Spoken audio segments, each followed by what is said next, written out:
A Voice from Waterloo is the humble tale of an old soldier who was an eyewitness to and participant in many of the scenes he attempts to describe. Edward Cotton served in the 7th Hussars. The first accounts of what happened at Waterloo are already being written. Let's begin. It was 3 in the afternoon. The Emperor made the guard advance, to place it in the plain upon the ground which the First Corps had occupied at the outset of the battle, this corps being already in advance. The Prussian division, whose movement had been foreseen, then engaged with the light troops of Count de Lobau, spreading its fire upon our whole right flank. It was expedient, before undertaking anything elsewhere, to wait for the event of his attack. Hence, all the means in reserve were ready to succor Count de Lobau and overwhelm the Prussian corps when it should be advanced.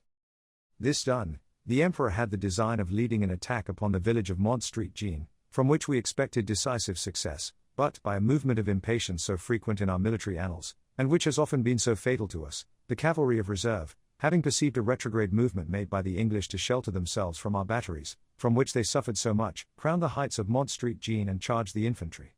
This movement, which made in time, and supported by the reserves, must have decided the day, made in an isolated manner and before affairs on the right were terminated, became fatal. Having no means of countermanding it, the enemy showing many masses of cavalry and infantry, and our 2 divisions of cuirassiers being engaged, all our cavalry ran at the same moment to support their comrades. There, for 3 hours, numerous charges were made, which enabled us to penetrate several squares and to take 6 standards of the light infantry, an advantage out of proportion with the loss which our cavalry experienced by the grape shot and musket firing. It was impossible to dispose of our reserves of infantry until we had repulsed the flank attack of the Prussian corps. This attack always prolonged itself perpendicularly upon our right flank. The Emperor sent thither General Duhesme with the Young Guard, and several batteries of reserve. The enemy was kept in check, repulsed, and fell back. He had exhausted his forces, and we had nothing more to fear. It was this moment that was indicated for an attack upon the center of the enemy. As the cuirassiers suffered by the grape shot, we sent 4 battalions of the middle guard to protect the cuirassiers, keep the position, and, if possible, disengage and draw back into the plain a part of our cavalry.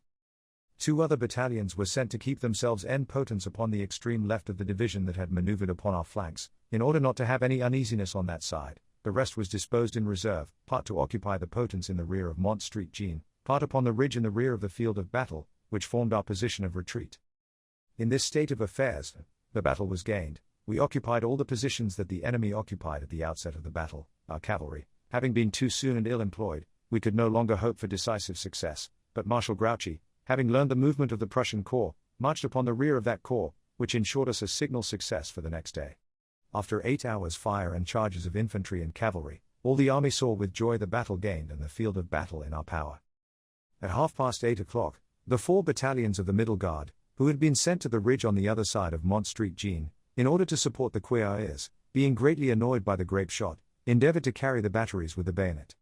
At the end of the day, a charge directed against their flank, by several English squadrons, put them in disorder. The fugitives recrossed the ravine. Several regiments, near at hand, seeing some troops belonging to the guard in confusion, believed it was the old guard, and in consequence were thrown into disorder. Cries of "all is lost, the guard is driven back," were heard on every side. The soldiers pretend even that on many points ill-disposed persons cried out, "Sauve qui peut." However this may be, a complete panic at once spread itself throughout the whole field of battle, and they threw themselves in the greatest disorder on the line of communication. Soldiers, cannoneers, caissons, all pressed to this point. The old guard, which was in reserve, was infected and was itself hurried along. In an instant, the whole army was nothing but a mass of confusion. All the soldiers, of all arms, were mixed pell-mell, and it was utterly impossible to rally a single corps. The enemy, who perceived this astonishing confusion, immediately attacked with their cavalry and increased the disorder, and such was the confusion, owing to night coming on, that it was impossible to rally the troops and point out to them their error. Thus a battle terminated, a day of false maneuvers rectified, the greatest success ensured for the next day. All was lost by a moment of panic terror. Even the squadrons of service, drawn up by the side of the Emperor, were overthrown and disorganized by these tumultuous waves, and there was then nothing else to be done but to follow the torrent. The parks of reserve, the baggage which had not repassed the Sambre, in short everything that was on the field of battle, remained in the power of the enemy. It was impossible to wait for the troops on our right. Everyone knows what the bravest army in the world is when thus mixed and thrown into confusion, and when its organization no longer exists. The Emperor crossed the Sambre at Charleroi, at 5 o'clock in the morning of the 19th. For Leipville and Avanes have been given as the points of reunion. Prince Jerome, General Moron, and other generals have there already rallied a part of the army. Marshal Grouchy, with the corps on the right, is moving on the lower Sambre. The loss of the enemy must have been very great if we may judge from the number of standards we have taken from him, and from the retrograde movements which he made. Ours cannot be calculated till after troops shall have been collected. Before the disorder broke out, we had already experienced a very considerable loss, particularly in our cavalry, so fatally, though so bravely engaged. Notwithstanding these losses, this brave cavalry constantly kept the position it had taken from the English and only abandoned it when the tumult and disorder of the field of battle forced it. In the midst of the night and the obstacles that encumbered their route, it could not preserve its own organization. The artillery has, as usual, covered itself with glory. The carriages belonging to the headquarters remained in their ordinary position, no retrograde movement being judged necessary. In the course of the night, they fell into the enemy's hands. Such has been the issue of the Battle of Mont Street Jean, glorious for the French armies, and yet so fatal. Marshal Grouchy's official report to Napoleon. Dinan, June 20, 1815. It was not till after 7 in the evening of the 18th of June, that I received the letter of the Duke of Dalmatia, Soult, which directed me to march on Street Lambert, and to attack General Buller. I fell in with the enemy as I was marching on Wavre. He was immediately driven into Wavre, and General Van Damme's corps attacked that town, and was warmly engaged. The portion of Wavre on the right of the Dial was carried, but much difficulty was experienced in debouching. On the other side, General Gérard was wounded by a ball in the breast, whilst endeavouring to carry the mill of Baillargues, in order to pass the river, but where he did not succeed, and Lieutenant General X had been killed in the attack on the town. In this state of things, being impatient to cooperate with your Majesty's army on that important day, I detached several corps to force the passage of the Dial and march against Buller.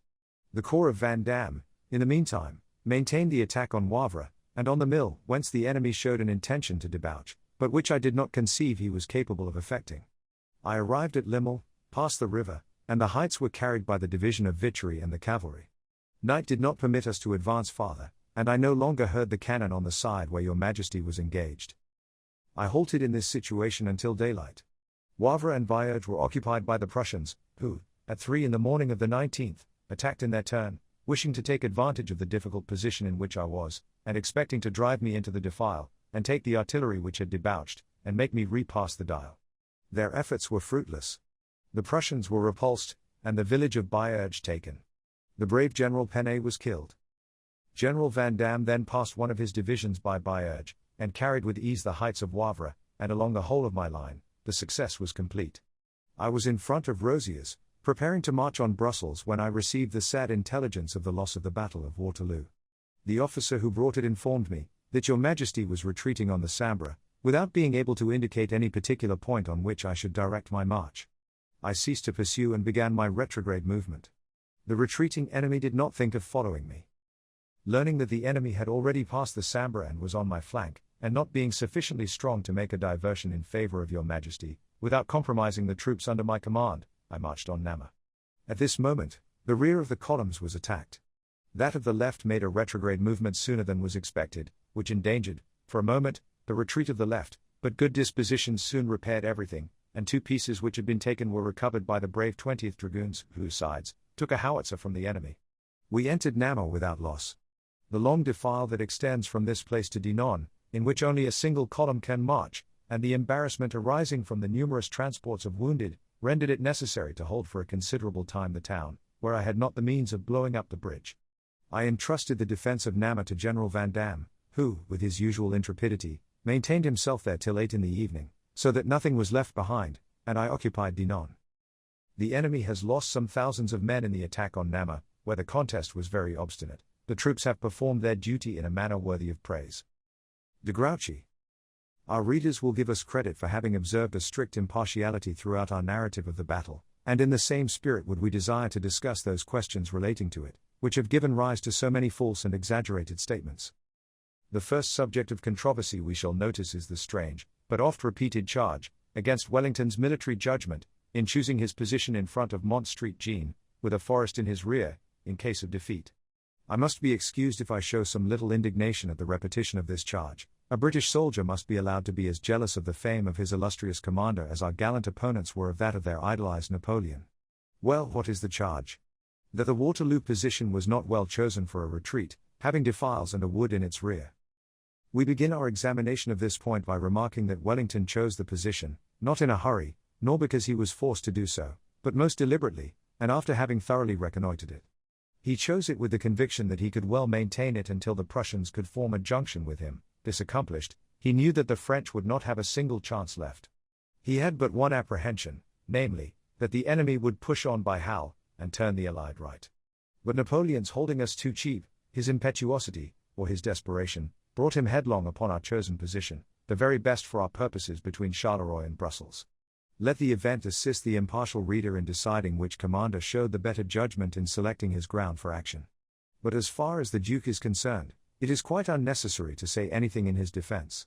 Nor should we have attempted to give a description of the Waterloo position, but for the judgment of Napoleon, at least as coming to us through the generals de Montholon, Gourgaud, de Las Cases, Mr. O'Meara, etc., being so directly at variance with that practicality shown by the Duke of Wellington, who, supposed, had previously both taken up and successfully defended too many positions, not to know the local requisites of a good one, and particularly as opposed to a French army. Waterloo was not fixed upon at the spur of the moment, as I have elsewhere shown, in addition to which, the Duke, his staff, and most of our generals were so often over the ground before the battle, that the farmers complained of the damage done thereby to their crops. It may be well to observe, for the information of those who are unacquainted with the position and localities, that the main road from the field of Waterloo to Brussels is a very wide and well-paved one. The road to the capital by Braine-l'Alleud and Olsenburg is also paved. Several crossroads, in the rear of our position, likewise traverse the forest of Soignies, and communicate with the high road between this and Brussels. The trees of the forest and the hedges, banks, and buildings on the sides of the roads, would have afforded excellent protection to light troops covering a retreat, and have materially aided to keep the pursuing enemy at bay. Close in the rear of the Allied army and along the verge of the wood was a most advantageous ridge, which might have offered an excellent second position, and from whence the guns could command everything within their range. The forest of Soignies itself, composed of lofty trees, afforded a shelter which resolute men could not be easily driven from, being nearly free from underwood. It was everywhere passable for broken infantry and cavalry, and from which no earthly force could have dislodged us unless we willed it. When the Duke of Wellington, some years after the battle, was asked what he would have done had he been driven from his position at Waterloo, his Grace replied, "I should have gone into the wood." The impartial opinion of the celebrated and able military writer Yamini may with propriety be here cited. We have said that one of the essentials in a position is, that it should offer the means of retreat, which brings us to the consideration of a question created by the Battle of Waterloo. Supposing an army to be posted in front of a forest, having a good road behind its center and each of its wings, would it be compromised, as Napoleon asserts, in the event of its losing the battle? For my own part, I think, on the contrary, that such a position would be more favorable for retreating than if the country were perfectly open, since a beaten army cannot traverse a plain without being exposed to the utmost danger. Doubtless, if the retreat should degenerate into a disorderly flight, a portion of the guns remaining in battery in front of the forest would probably be lost, but the infantry, the cavalry, and the rest of the artillery, would be able to retire with as much facility as across a plain. But if, on the contrary, the retreat takes place with order, nothing can possibly protect it better than a forest, provided always, there exist at least two good roads behind the lines, that the enemy be not allowed to press too close, before the requisite measures preparatory to retiring are thought of, and that no lateral movement shall enable the enemy to anticipate the army at the outlets from the forest, as happened at Hohenlinden. It would also greatly tend to secure the retreat, if, as was the case at Waterloo, the forest should form a concave line behind the center, for such a bend would then become a regular place d'armes, in which to collect the troops and afford time to file them successively into the high road. General Yomini's doctrine, with the grounds on which it clearly rests, will have more weight with the honest reader, be he a military man or a civilian, Frenchman or an Englishman, than the fond opinions of Napoleon's admirers. Let us now turn to the Duke of Wellington's plans and expectations, and we shall have ample evidence of his quick perception, consummate skill and unrivaled judgment. The Duke was at Vienna at the moment the news reached him of Bonaparte's escape from Elba and of his landing in France. The following letter records the first impressions made by this event in the Austrian capital, and the full conviction which Wellington immediately felt, that the enemy of Europe's peace would be speedily overthrown. To Viscount Castlereagh, K.G. Vienna, March 12, 1815. My Lord, I received here, on the 7th instant, a dispatch from Lord Burghersh, of the 1st, giving an account that Bonaparte had quitted the island of Elba, with all his civil and military officers, and about 1,200 troops, on the 26th of February. I immediately communicated this account to the emperors of Austria and Russia, to the King of Prussia, and to the ministers of the different powers, and I found among all one prevailing sentiment, of a determination to unite their efforts to support the system established by the Peace of Paris. As it was uncertain to what quarter Bonaparte had gone, whether he would not return to Elba, or would even land on any part of the continent, it was agreed that it was best to postpone the adoption of any measure till his farther progress should be ascertained, and we have since received accounts from Genoa, stating that he had landed in France, near Cannes, on the 1st of March, had attempted to get possession of Antibes, and had been repulsed, and that he was on his march towards Grasse. No accounts had been received at Paris as late as the middle of the day of the 5th, of his having quitted Elba, nor any accounts, from any quarter, of his farther progress. In the meantime, the sovereigns, and all persons assembled here, are impressed with the importance of the crisis which this circumstance occasions in the affairs of the world. All are desirous of bringing to an early conclusion the business of the Congress, in order that the whole and undivided attention and exertion of all may be directed against the common enemy, and I do not entertain the smallest doubt that, even if Bonaparte should be able to form a party for himself in France, capable of making head against the legitimate government of that country, such a force will be assembled by the powers of Europe, directed by such a spirit in their councils, as must get the better of him. The emperors of Austria and Russia and the King of Prussia have dispatched letters to the King of France, to place at His Majesty's disposal all their respective forces, and Austrian and Prussian officers are dispatched with the letters, with powers to order the movement of the troops of their respective countries placed on the French frontiers, at the suggestion of the King of France. The plenipotentiaries of the 8 powers who signed the Treaty of Paris, assembled this evening, and have resolved to publish a declaration, in which they will, in the name of their sovereigns, declare their firm resolution to maintain the peace and all its articles, with all their force, if necessary. I enclose the draft of what is proposed to be published, which, with the alteration of some expressions and the omission of 1 or 2 paragraphs, will, I believe, be adopted. Upon the whole, I assure your lordship that I am perfectly satisfied with the spirit which prevails here upon this occasion, and I do not entertain the smallest doubt that, if unfortunately it should be possible for Bonaparte to hold it all against the King of France, he must fall under the cordially united efforts of the sovereigns of Europe. I have the honor to be, etc. Wellington. The Duke, though strongly urged by the allied sovereigns of Austria, Prussia and Russia to start for the Netherlands, remained in Vienna until he had completed his duties at the Congress, and received orders from England to take the command of the troops assembling in the Low Countries. He arrived at Brussels early in April. In less than 24 hours, he was master of the state of things, and immediately wrote the following dispatch. To General Kleist. Brussels, April 5, 1815. General. I arrived here during last night. I have spent the day in endeavoring to make myself master of the state of affairs. The reports respecting the situation, number and the intentions of the enemy are always excessively vague, but it appears to me we ought to be prepared against a surprise, coup de main, which he might be tempted to try at any moment. There can be no doubt that it would be an immense advantage to him to make us retrograde with the troops which we have in front of Brussels, to drive before him the King of France and the royal family, and to compel the King of the Netherlands, with his establishments newly formed here, to make a retreat. This would be a terrible blow in public opinion, both here and in France, and, according to his usual management, alors, the news of his success would be known throughout France, whilst that of any reverse that might happen to him would be concealed from everybody. After having placed 13,400 men as garrisons in Mons, Tournai, Ypres, Ostend, Newport, and Antwerp, I can get together about 23,000 good troops, English and Hanoverian, amongst them about 5,000 excellent cavalry. This number will be increased in a few days, especially in cavalry and artillery. I can also bring up 20,000 Dutch and Belgian troops, including 2,000 cavalry, the whole having about 60 pieces of cannon. My opinion is, that we ought to take measures to unite the whole Prussian army with this allied Anglo-Dutch army in front of Brussels, and that, with this view, the troops under your Excellency's command should, without loss of time, march along the Meuse, and take up cantonments between Charleroi, Namur, and Huy. By this disposition, we shall be sure to save this country, so interesting to the allied powers, we shall cover the concentration of their forces on the Rhine, and we shall escape the evils which would inevitably result from a sudden retreat in our actual circumstances. At the same time, Your Excellency would be just as able as you are in your present position, to march your troops to any point required by the service of the King, and we should have for our numerous cavalry a field of battle as favorable as any in the rear of Brussels. I beg Your Excellency to take these reasons into consideration, and to let me know your determination, in order that I may decide what measures I ought to take in case I should be attacked, if Your Excellency should judge more fit to remain where you are. I ought to apprise Your Excellency that the King of the Netherlands has given orders for providing your troops with all they may want upon their advance into this country. Wellington. Our readers will remark in this letter the Duke's prompt decision on the importance of an immediate junction of a large Prussian force with the British Allied army and of protecting Brussels at all hazards. We shall see how much stress Napoleon laid upon keeping the British and the Prussians apart and upon making a dash at Brussels. These two great commanders then took the same view, but the Duke's vigilance and energy baffled all Napoleon's exertions against the English Allied army and the city of Brussels. The Prussians would have suffered less at Ligny if the Duke's earnest entreaty for the earliest possible junction of the Allies had been duly appreciated. Wellington also correctly anticipated, from the first moment, that Charleroi and its vicinity would probably be the point selected by Napoleon for his eruption into the Netherlands.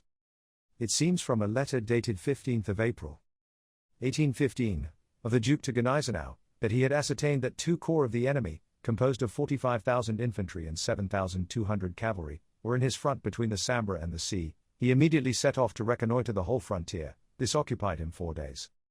By reference to the secret memorandum in the appendix, it may be seen how prompt, energetic and comprehensive were the measures resolved upon by the Duke of Wellington. As early as the 30th of April, he wrote to Lord Uxbridge, "All the dispositions are so made that the whole army can be collected in one short movement, with the Prussians on our left." One of Wellington's difficulties in preparing for the contest was the motley character of some of the foreign troops placed, or offered to be placed, under his command. Some Saxon troops in particular drew from him very severe, but characteristic strictures and contempt, as appears from the subjoined documents. To the Earl of Clancarty, G.C. B. Brussels, May 3, 1815. The Saxons mutinied last night at Liège, and obliged poor old Blucher to quit the town. The cause of the mutiny was the order to divide the corps, and that the Prussian part, in which the Guards were included, should take the oath of allegiance to the King of Prussia. We hear of Bonaparte's quitting Paris, and of the march of troops to this frontier, in order to attack us. I met Blucher at Tirlemont this day, and received from him the most satisfactory assurances of support. For an action in Belgium, I can now put 70,000 men into the field, and Blucher 80,000, so that, I hope, we should give a good account even of Bonaparte. I am not satisfied with our delays. Wellington. To Prince Hardenberg. Brussels, May 3, 1815. My dear Prince, I have received your letter of the 23rd of April, and I regret that there has been a difference of opinion about the troops to be sent to this army. I am perfectly indifferent as to whether I have many or few foreign soldiers under my orders, and as it appears that Prince Blucher and the Prussian officers are not disposed to let me be beaten by superior numbers, I am satisfied. As to the Saxons, Your Highness will probably receive by this same opportunity the reports of their conduct yesterday evening, and as I have not enough of good troops to be able to detach any of them to watch a body of men disposed to mutiny, I think I shall do best in having nothing to do with such troops, and if they do not get out of the affair of last evening in an honourable manner, and consistently with the military character, in spite of my respect for the powers who have placed them at my disposal, I shall beg to decline taking them under my command. Wellington. Writing to Sir Henry Hardinge, 2 days afterward, the Duke observes that the Saxon troops, it is very obvious, will be of no use to anybody during the war, and our object must be to prevent them from doing mischief. I do not think 14,000 men will have much weight in deciding the fate of the war. But the most fatal of all measures will be to have 14,000 men in the field who cannot be trusted, and who will require nearly as many more good troops to observe them. These Saxon mutineers were, at the suggestion of the Duke, immediately sent off as prisoners, through Holland and Hanover, into Prussia, by the orders of Marshal Blucher. But for this foresight and determined maintenance of military discipline, much greater mischief would have ensued amongst certain contingents of the Allied troops, who, as it was, by their doubtful attachment to the cause in which they were enlisted and unsoldier-like behaviour in the field, provoked many a hearty curse on the day of Waterloo. This concludes the 13th part of the story. Thank you very much for listening. What do you think of Cotton's description of the battle? Please subscribe for more stories and leave a comment.